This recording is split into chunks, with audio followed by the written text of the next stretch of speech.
A Sant'Arcangelo va in scena il big match di giornata e i gialloblu di casa devono rincorrere in classifica il Riccione. Dopo aver perso il primato nel turno infrasettimanale non sono più ammessi passi falsi, con il Bellario occorre l'immediato ritorno al successo. I padroni di casa e maglia bianca premano da subito sull'acceleratore, l'ex Santermete Fuchi chiede e ottiene dalla bandierina lo scambio corto per poi concludere alzando la sfera sopra la traversa.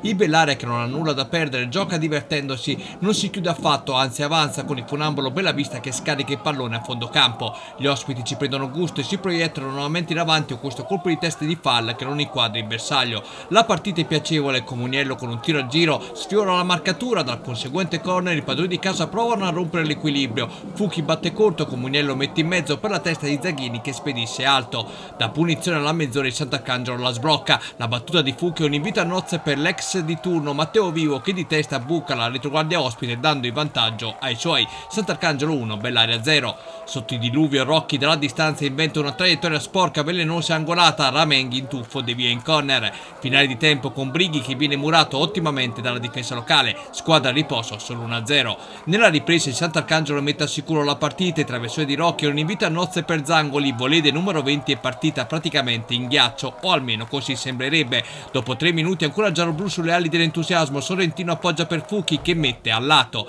Da qui in poi il Sant'Arcangelo si specchia, si rilassa e Bellaria rientra subito in partita trovando il gol grazie a una discesa di Fall che chiede al partner offensivo Bellavista di spingere semplicemente quel pallone in fondo alla rete. Detto e fatto.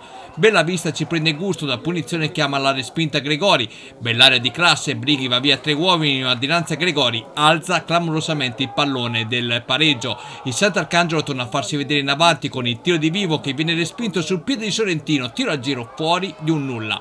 Finale da brividi per la formazione guidata da Bianchi. Giornali mette in mezzo, Bellavista non riesce ad impattare la sfera che giunge sul piede caldo di Albisi che spara alle stelle. Al 90° la girata di Zanotti si perde al lato, termina qui la gara, il Sant'Arcangelo si impone per 2-1 in una bellissima partita giocata a ritmi alti da ambedue le squadre. Complimenti davvero.